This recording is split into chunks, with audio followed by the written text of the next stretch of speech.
Welcome to the Mussar video blog. So, this week I thought I'd get some positive reinforcement to our Mussar practice. There's a statement by our sages that goes as follows: Barasi Yetzer Hara, Barasi Torah Tavlin, which, if you look in your English translations of Path of the Just and some other works, will be translated as follows: I created the Yetzer Hara, I created the drive for negativity, Barasi Torah Tavlin, and I created Torah as the antidote for it. And that includes all of Torah, and it also includes Mussar as well, which is based in Torah, of course. So, when we study Mussar, that's an antidote for the Yetzer Hara, and it kind of like neutralizes the effect of it. But I found it interesting, if you really pick apart the language there, the Hebrew word that they translate as antidote is tavlin. If you look it up in the dictionary, you'll see that tavlin are actually spices. So what it's really saying is, I created the Yetzer Hara and I created Torah as the spices. What does that mean?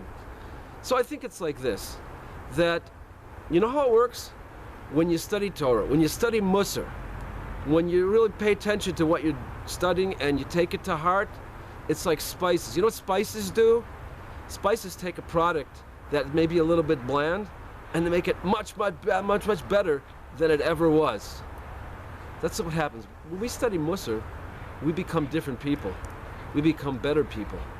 And some of the stuff that in the past was a Yetzer Hara, was enticing to us, was temptations, we gave in, we fell prey to what it wanted us to do. Suddenly, we're spiced up, we're better people, we're on a higher level, we're more spiritual. And the old stuff doesn't mean anything to us anymore. It's not that important. In the past, oh, I really wanted to get upset. In the past, I really wanted to pig out. In the past, I didn't care about this, didn't care about that. We study Torah, we study Mussar. Suddenly, I do care about that. I don't want to get angry. I do want to have patience. I do want to be generous, and all of the above.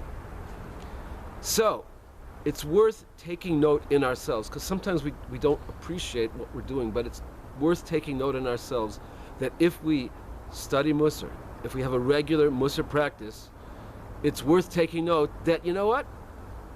We're a little bit spiced. We're a little bit better than we were a little bit back in the past. And the longer we do it, the better tasting and the better we become, and the more spiritual, and the more giving, and the more selfless.